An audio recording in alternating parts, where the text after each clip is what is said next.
Okay મિત્રો, તો ઓડમેન્ટ method પછી આપણે ડોમિનન્સ થિયરી દેખીશું, જેમાં જે આપણને સ્ટ્રેટેજી આપી છે પ્લેયરોની અને ડોમિનન્સ કરી અને જે આપણે ઓડમેન્ટ મેથડ અથવા જે મિનિમેક્સ મેથડ છે એના આધારે આપણે આનું સોલ્યુશન કરીશું.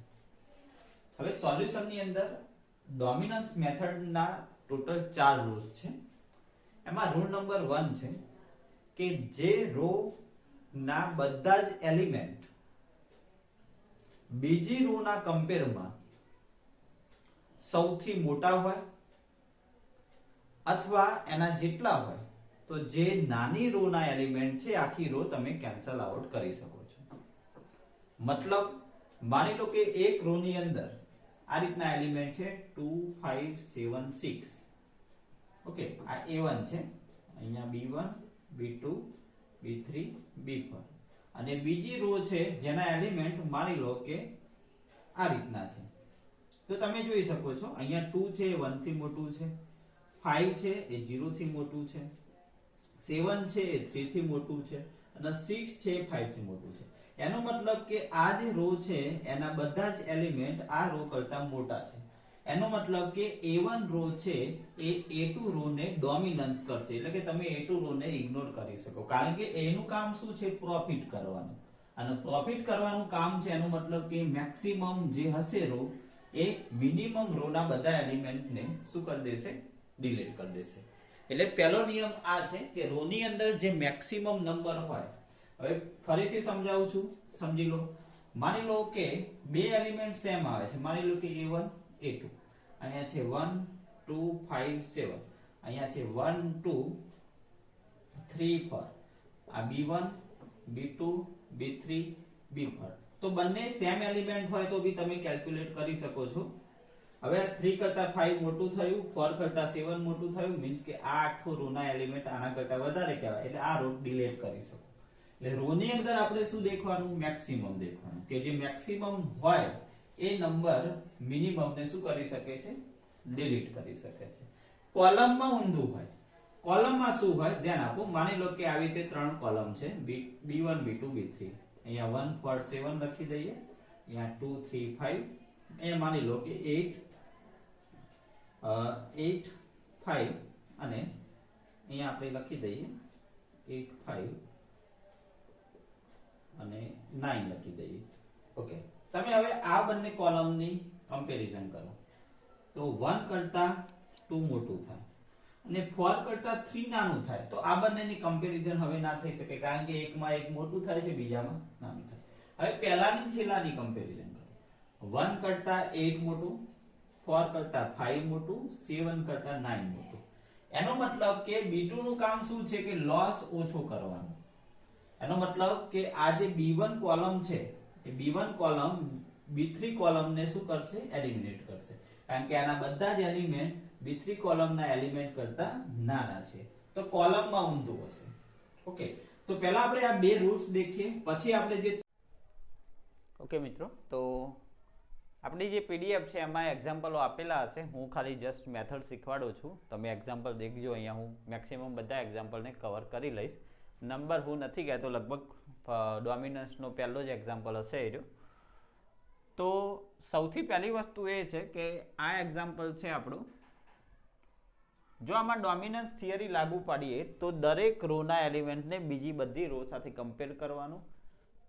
તો સૌથી પહેલા ફર્સ્ટ એલિમેન્ટ સેકન્ડ રો કરતા નાનો છે, બીજો એલિમેન્ટ સેકન્ડ રોના એલિમેન્ટ કરતા મોટો છે. એટલે કે અહીંયાથી સ્ટોપ થઈ જઈશું, કારણ કે એક એલિમેન્ટ નાનો, બીજો એલિમેન્ટ આના કમ્પેરમાં મોટો છે.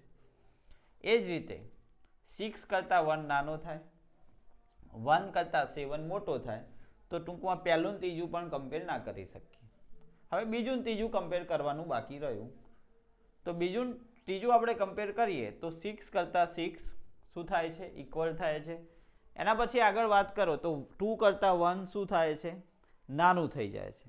ઓકે, તો 2 કરતા 1 જે છે એ નાનું થઈ જાય છે. અને લાસ્ટ છે આપણું કે 7 કરતા 6 છે એ નાનું થઈ જાય છે. એનો મતલબ શું છે? કે તમે દેખી શકો છો કે અહીંયા જે A2 રોના એલિમેન્ટ છે A3 રો જેટલા અથવા એનાથી મોટા છે. મીન્સ કે અહીંયા A3 રો છે ઇઝ ડોમિનેટ થશે કોના દ્વારા? By A2 row. કેમ? કારણ કે A3 ના ઓલ એલિમેન્ટ છે એલિમેન્ટ સ્મોલર છે અથવા ઇક્વલ છે, equal compare to A2 row. એનો મતલબ કે A3 રો શું થઈ જશે? ડોમિનેટ થશે. ચલો હવે કોલમની વાત કરીએ, કારણ કે આ બંને રો તો આપણે કમ્પેર કરી. હવે ફર્સ્ટ એલિમેન્ટ દેખો બીજા કોલમના કમ્પેરમાં નાનો છે, બીજો એલિમેન્ટ આ કોલમ B2 ના કમ્પેરમાં મોટો થઈ જાય છે. 1 છે નાનું થાય છે, 6 મોટો. એટલે આ બેના કમ્પેરિઝન આપણે સ્ટોપ થઈ જઈશું. આમાં જુઓ 1 કરતાં 2 મોટો, 6 કરતાં 7 મોટો. હવે જે પ્લેયર એ હોય છે પ્રોફિટની વાત કરીએ એટલે આપણે રોની અંદર શું કરીએ? જે મિનિમમ હોય સ્મોલર એલિમેન્ટ હોય એ વાળી રો કેન્સલ કરીએ.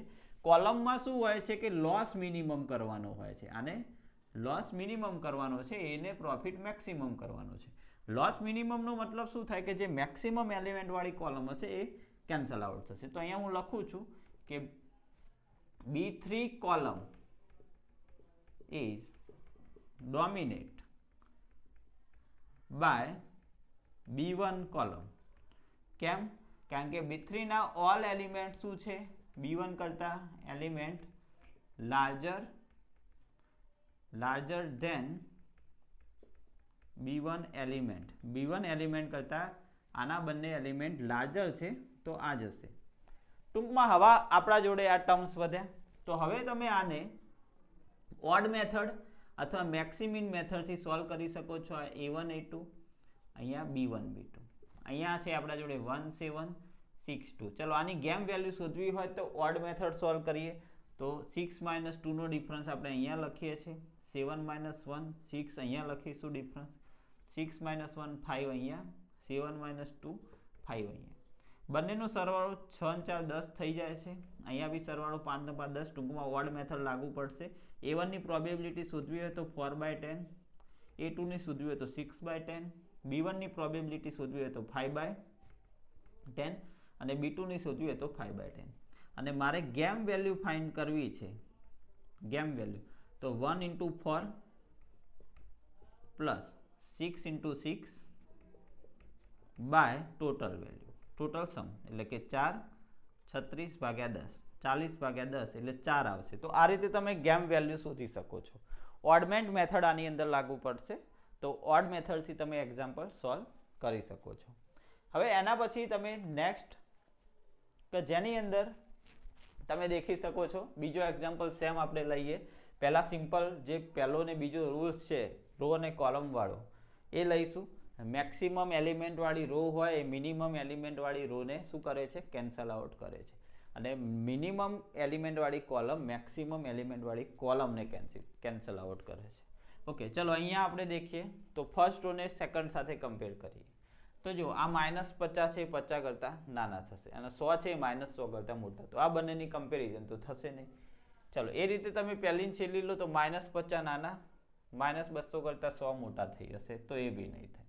ચલો હવે સેકન્ડ અને થર્ડ આવ્યું. 50 50 ઇક્વલ છે. -100 -200 કરતાં મોટા થશે, -100 -200 કરતાં મોટા થશે. એનો મતલબ કે અહીંયા જે A3 રો છે એલિમિનેટ થશે, એલિમિનેટ બાય A2 રો. કેમ એલિમિનેટ થઈ? કારણ કે A3 ના all elements are equal and smaller than A2 row. બરાબર, તો આ જે છે એ એલિમિનેટ થશે. ટૂંકમાં A2 છે એ A3 ને એલિમિનેટ કરી દેશે. કમ્પ્લીટ. ચલો હવે આગળ આપણે વાત કરીએ તો રોનું કમ્પેર થઈ ગયું. હવે કોલમ ફર્સ્ટ કરતાં 100, -50 કરતાં 100 મોટું, 50 કરતાં -100 નાનું થાય. તો પહેલા બંનેની કમ્પેર નહીં થાય. -50 કરતાં 200 જે છે મોટું થાય, 50 કરતાં -100 નાનું થાય તો એ કમ્પેર નહીં કરે. ચલો અહીંયા 100 કરતાં 200 મોટું, -100 -100 ઇક્વલ. ટૂંકમાં B2 કોલમ છે B3 ને કેન્સલ આઉટ કરશે. તો B2 column is dominated by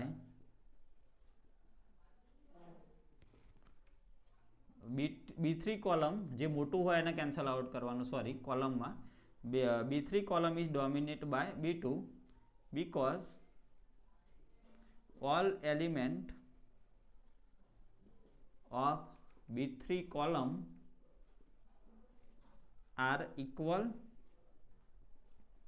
and greater than B2 column. Okay, એટલે જે B2 કોલમ છે એના એલિમેન્ટ B3 કરતાં નાના છે એટલે B3 કોલમ એલિમિનેટ થશે. તો આપણા જોડે આવું ટર્મ્સ વધ્યું છે. હવે A1 A2 B1 B2. અહીંયા તમે ઓડ મેથડનો જે મેથડ છે આપણે સોલ્યુશન કરી નાખીએ, ગેમ વેલ્યુ શોધી લઈએ. ચલો, આ 50 માઇનસ માઇનસ 100 એટલે 150 થશે. અહીંયા બી 150 થશે. અહીંયા આવશે 100 માઇનસ 50 માઇનસ 50 એટલે એનો જે ડિફરન્સ છે અહીંયા લખવાનો, સોરી, અને આનો જે ડિફરન્સ 200 થશે અહીંયા લખીશું. એટલે આ 300 થાય છે, આ 300 થાય છે. આની જો પ્રોબેબિલિટી શોધવી હોય તો 150/300, આની બી 150/300, આની 200/300, B2ની શોધવી હોય તો 100/300. તો આની આપણે પ્રોબેબિલિટી શોધી. અને જો આપણે ગેમ વેલ્યુ ફાઇન્ડ કરવી છે તો ગેમ વેલ્યુ થશે આપણી ગેમ વેલ્યુ જે છે એ થશે, game value is equal to, અહીંયા છે -50, તો -50 ગુણ્યા 150 પ્લસ 50 ગુણ્યા 150 અને ભાગ્યા 300. ઓકે, આનો જે બી આન્સર આવતો હોય 15 ગુણ્યા 5 75 એટલે -7500. આનો બી 15 ગુણ્યા 5 પ્લસ 7500 ભાગ્યા 300. ટૂંકમાં ગેમ વેલ્યુ 0 આવે છે. ઓકે, ગેમ વેલ્યુ કેટલી આવે છે? 0 આવે છે. ઓકે, તો આ રીતે તમે સોલ્વ કરી શકો છો.